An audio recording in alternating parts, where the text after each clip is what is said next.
This is the Under the Ring Report, a weekly pro wrestling podcast. Now, here are the masters of armchair booking, John the Flesh Wound and Cousin Tom. And we are back again, wrestling fans, here at the Under the Ring Report. And Tom, we're going to try and do a new monthly segment here on the show where we dedicate one show a month kind of uncovering the gimmick. In a way, we all know there's gimmicks in wrestling that, oh my gosh, they're bad. We can name off so many, it's not even funny.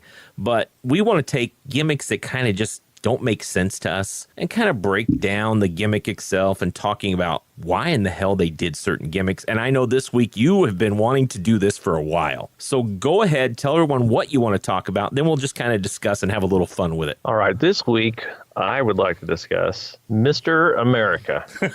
And for those who remember, Mr. America was circa SmackDown 2003. Yep. And was, of course, I don't hate to ruin it for anybody, Hulk Hogan in the Mr. America costume. And I think it's a prime example of a gimmick to talk about as you wonder why. And also, it's one of those gimmicks where it kind of sums up professional wrestling for me. And one of the things I love about it, it's so cheesy at times, you can't help but love it. Yeah, and it's always been kind of a head scratcher to me because that was right around when I started to kind of lose interest in wrestling, okay?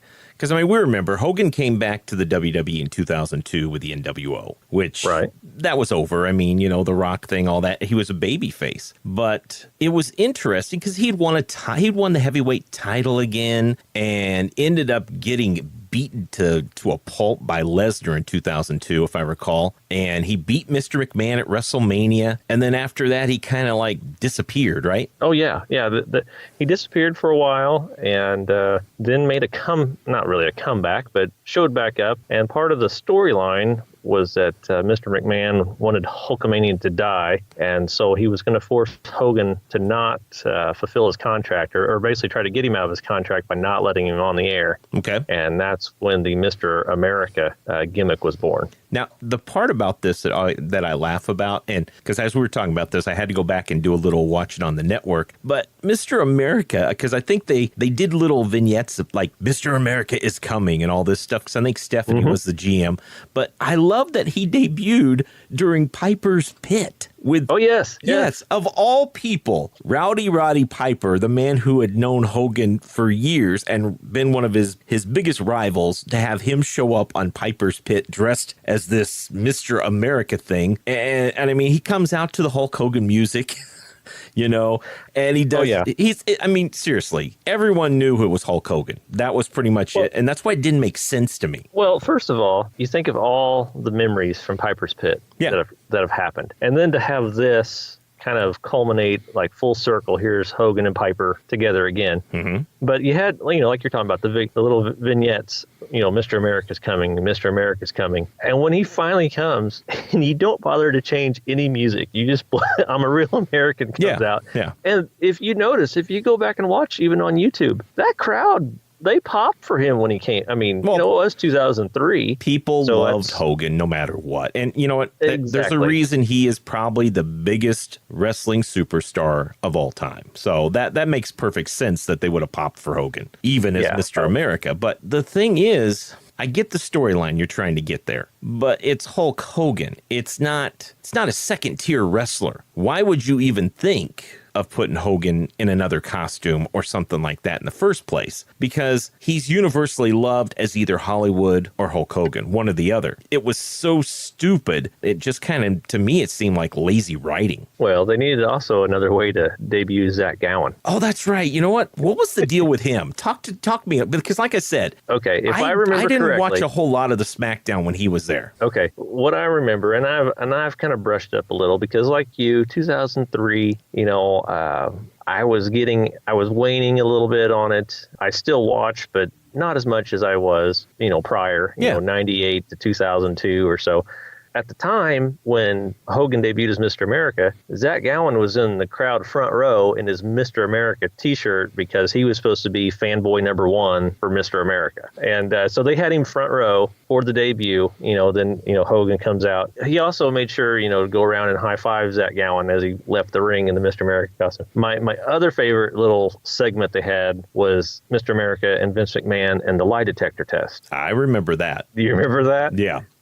They bring him out. They have the so-called police, which is probably the arena security dressed in suits and ties, hook up the lie detector, and they ask him, are you Hulk Hogan? And he needs a glass of water first before he can answer. And then Vince is doing his best to be irate, and I know it's Hogan. I know it's Hogan, and you're gonna be fired. His famous line, and then they hook Vince up, and of course everything Vince answers is a lie. Yeah. And then they get him to admit that he likes looking at Tori Wilson and Playboy, and oh yeah, promoting that. just various other things, just total cheese factor. But with that gimmick, it worked. I mean, it served its purpose. But here's the sad thing about that gimmick, though. Okay, so it debuts May 1st on that SmackDown. Okay, Hogan's last appearance is June 26th. So creatively, this gimmick didn't really do much because on that June 26th appearance, Hogan is in a 6-man tag match and he loses to the world's greatest tag team in the Big Show, and he's with Lesnar, Angle, and himself. Okay, after the show, and you remember this too, when they're off the air, Hogan looks at the fans, he pulls the mask off, shows who he is, and puts his fingers to his lips, telling the fans to keep his secret. Okay, right. Next week, Hogan actually quits WWE because he's really frustrated with the creative team. So that's why on the July 3rd episode, the next week, they show footage that was off the air of Hogan unmasking, and Vince McMahon fires him because Hogan had already quit. He was tired of the terrible creative. So that told you what Hogan thought of the Mr. America gimmick too, because you're wasting a name like that, and it would be interesting to see. I mean, Hogan and McMahon had already wrestled at WrestleMania. So where was the payoff going to be with this gimmick? You know what I mean? Yeah, that was the year prior they had wrestled. Yeah, but that's what I'm saying. If I'm not mistaken. Yeah, they had already wrestled each other. So we really weren't going to be looking for another chance to see them wrestle. Nobody cared. So it was really the thing that made me wonder is, did Vince want to sell more merchandise for a Mr. America?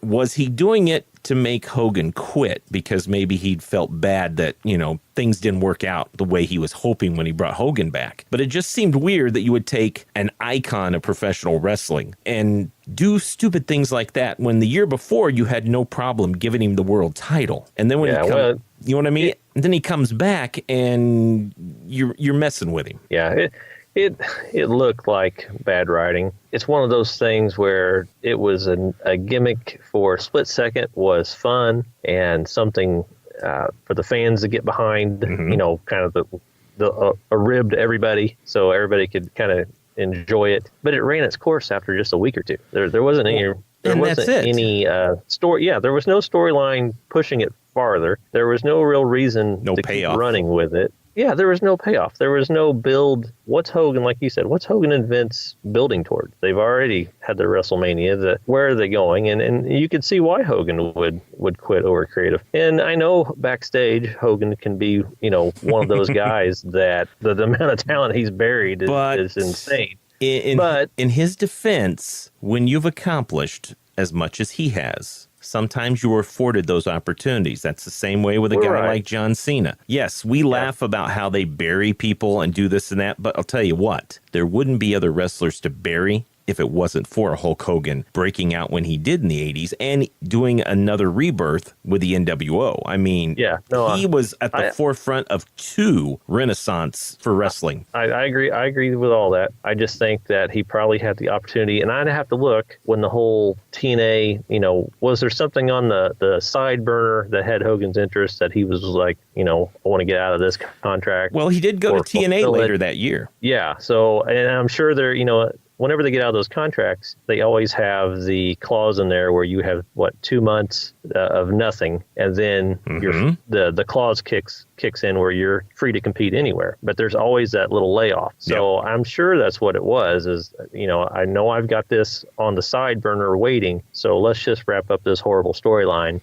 and get on down the road to the next thing. Kind of case in point, like what Daniel Bryan's doing with the general manager job on SmackDown. If he wasn't on air, he'd still be in contract. But since he's on air as a general manager, he gets out of his contract quicker. And then he can go somewhere else and compete. If he does, you never know what'll happen. But yeah, the Mr. America gimmick to me is going to go down as one of the biggest mistakes that they've done. I mean, because seriously, you have a character like Hulk Hogan who built WWE. I mean, we can say that Vince and Hulk built that company to where it is today. If it wasn't for Hulk Hogan by his side, that company probably would have been bankrupt after the first WrestleMania. But I just don't know why you play games with him and do this Mr. America thing. It made no sense whatsoever. And that's why I'm still, to this day, when I see video of Hogan in that getup and doing all that stuff, it's stupid to me. It's really, well, it's like, remember when John Cena was supposedly fired and he came out and wrestled at a house show as Juan Cena, his Mexican brother?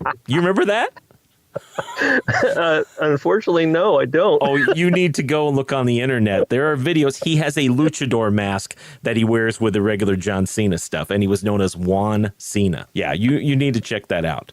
But that was a different thing, though. He was doing a part with a storyline. But for Hogan to wrestle for a little, almost 2 months on SmackDown and this character, and it did nothing for him, it didn't further anything. That's why I look at that and just go, wow, bad writing. And Vince, I wonder if it was more of a rib on Vince's part than anything, because we've all heard the stories about Vince and how he likes to mess with people and have fun. Was this his way of just having a long rib on Hogan till the point where Hogan couldn't take anymore and just said, all right, I'm fed up because I am bigger than this and I should be treated that way, so I'm done. Yeah, you never know with Vince and the ribs. You know, I know you don't like the gimmick. I'm not particularly fond of the gimmick, but it's still, just going back and going over it again, brought a smile to the face. Just like, it's just so cheesy and bad. It's hard not to laugh a little bit at it, you know, but luckily I wasn't going back and watching every episode that featured. It wouldn't have taken you very long anyway, so. Well, that's true. It didn't. It really didn't. But yeah, like I said, I'll still sit there and just shake my head, because it was stuff like that made me kind of take a break on wrestling, because after having better storylines before, that just kind of sucked the energy of me out trying to watch that stuff because it was so poorly written at the time. There you go, man. It's a gimmick that both of us don't really understand, don't know why it happened. It did happen, and like I said, you appreciate it a little more than I do. To me, it kind of pisses me off a little bit that they do that to a character like Hogan. Yeah, well, you know, I'm a Hogan guy. You know, Hogan, Flair, the two old guys I'm fans of, and admittedly so, I won't deny. But it doesn't bother me as much as it does you. And that's probably because I chalk it up to that's part of the nonsense I like about wrestling. You know, there can be some good stories, there can be great matches, and every once in a while you get a gimmick that's just, you know, you just scratch your head like, what in the world are you thinking? Well, here's the thing. It endears me to the product even more. Well, it would be like The Rock coming back from being a movie star, okay? And you put a mask on him and call him the Tree, you know, or some stupid name like that, which is a play off who he is, or you call him the Bull and let him walk around and do the Rock's things and do that. It makes no sense. No. That's why I have such a problem with this, because if you're that type of tier wrestler, you shouldn't touch who that person is ever. Now, if you're a mid-tier guy, who cares? A guy like Hurricane, fine, do that. Have fun with it. You don't mess with the guy on Mount Rushmore. And that was why I had a big problem with the gimmick and thought it was stupid. Yeah, well, I see your point. There's stranger things that have happened in the world of professional wrestling. I'll say that much. And the cool thing is, once a month, we're going to try and talk about some of those gimmicks that leave us scratching our head. And, you know, little chuckle here and there, too. And that'll wrap up our first feature here, Under the Gimmick, as we talked about Mr. America. Oh, my gosh. Anyway, thanks. He's a real American. Whatever. Brother. Thanks a lot for joining us. We'll be back next week with more. And on Twitter, right now, we're checking in and trying to get your ideas of your favorite WrestleMania memories. I'm working ahead because I want to make sure we have a big WrestleMania show coming out about the week before the show, where we've got professional wrestlers talking about their favorite moments from WrestleMania. Got the ability for everyone on Twitter. We'll have a few special guests in the show. And, we're just going to enjoy WrestleMania. This is Jim the Anvil Neidhart, and you're listening to Under the Ring Report. Follow the Under the Ring Report on Twitter at UTRR Podcast. You can subscribe to the Under the Ring Report on iTunes, Google Play, and Stitcher, or visit undertheringreport.com. Thanks for listening to the Under the Ring Report.